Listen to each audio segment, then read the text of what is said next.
Hey guys, what's going on? So today we're doing a quick review on the new hero Scarlet. I've been playing with her for a few days and got her up to T3, so I think I'm ready to give my thoughts on her. First of all, one thing to get out of the way now is yes, she is pretty much an arena hero purely. Sure, she can be used everywhere, but that's where she shines.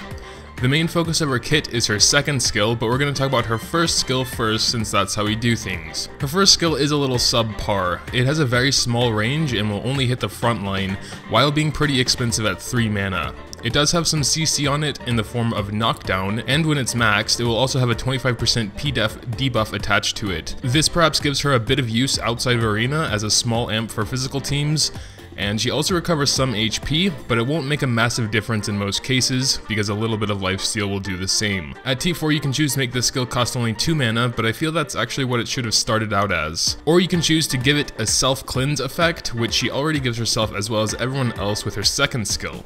Personally, I wouldn't use her T4 perk for this skill. Now we come to what makes Scarlet, Scarlet. Her second skill.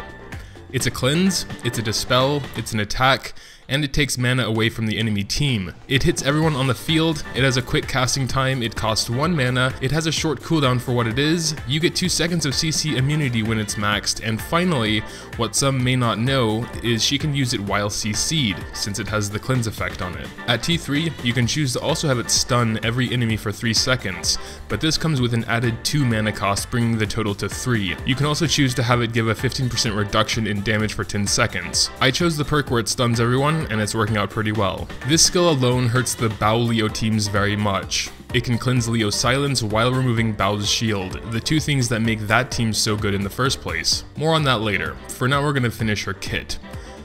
Her third skill is pretty decent as well, not super great, but decent. There's not much to it but a flashy animation and a 5-second blind. With that said, a 5-second blind is pretty amazing. The only real downside is that it only hits enemies in a straight line, and the width of that isn't great either, so more than likely you'll really only be hitting the target you're aiming at and any directly behind them. Also, it has a heavy 4 mana cost. At T4 you can reduce it to 3 mana, which might make the difference in quick arena matches, or you can choose to give it an effect that reduces the recovery of the enemies hit by it. Personally, I'm probably going to stick with her at T3 since none of her T4 perks seem super important. Moving on to her final skill, her passive. It's a very simple passive, increasing all crit resistance by 250, again aiming her towards PvP. It also gives her a 10% chance per auto attack to deal extra damage and stun for a second. Pairing her with your squishy DPS and some Poison Dragon gear may be an idea, maybe Mediana too. At T3 you can further increase her passive's crit reduction to 400, or when there's only one enemy, her 10% chance stun per auto attack will last 3 seconds. Might be decent for the world boss's CC bar. Personally, I just decided to make her already awesome skill even more awesome. Now that her skills are covered, there's really only her T5 perk to talk about. For me, it seems more of a luxury than a necessity. 5% chance is just really low, and with her crit reduction passive, she may not be getting hit with crits so often for it to proc a lot, and even if it did, it has an 8-second cooldown.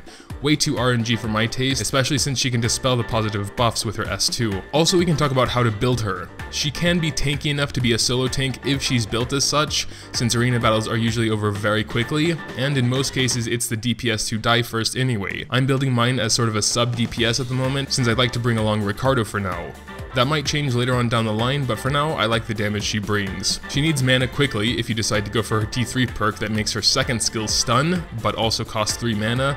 I tried with 1 mana rune and it wasn't quite fast enough. I tried with 1 mana rune and the soul spring water, and still she would usually get debuffed before she gets her 3 orbs. I also tried with the new Christmas artifact, and while that fills your mana even when you're not attacking, I felt that at 1 star it still wasn't enough before she got debuffed. So what I did was replace an attack rune with another mana rune and give her the Talisman of Resistance. That way if she got CC'd, she could remove the CC and have CC immunity for a short time. Usually long enough to get the 3 orbs she needs, and I think it's a nice middle ground. If she's built as the tank though, it might not be needed. You could give her a mana/damage rune on her shield, and that might be enough to close the gap. I haven't tested with that though. Speaking of which, her unique weapon. The effect on it isn't important really. At 1 star it gives a max of 30% attack. She won't be doing massive damage even if built like it. Of course the extra rune slots always help though. If building her as a tank, I'd give her 1 mana rune and 1 of each of the tough runes as you would usually do for tanks. If you have no unique weapon, then just give her the mana rune. I've played around with giving her a ring or earrings as well, and I think I like the earrings more. She still feels tanky enough to be a side frontline, and her damage went up significantly. All in all, she's an arena hero, through and through. I'd be hard pressed to find another piece of content she'd really shine in. She does have quite a bit of CC, actually on all of her skills at T3, so she could be used as a sub-tank or sub-DPS in general content. Also with the P.DEF amp on her first skill, she has a little more utility than I first realized. Back to Arena though. Scarlet is one of those heroes very much like Bao and Leo. She's like them in that it very much depends on who you're fighting when she joins you and the rest of your team.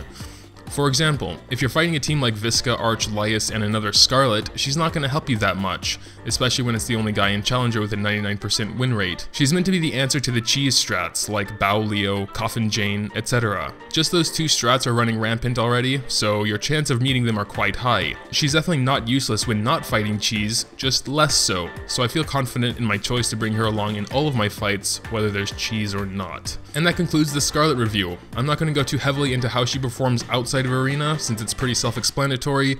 Not good, not bad. She has some CC and utility, but her damage isn't high enough to call her a DPS, and she doesn't have enough self-protection or sustain like Gao to make her work well as a solo tank outside of Arena. So if you're into Arena and want to climb the ranks, I definitely recommend her.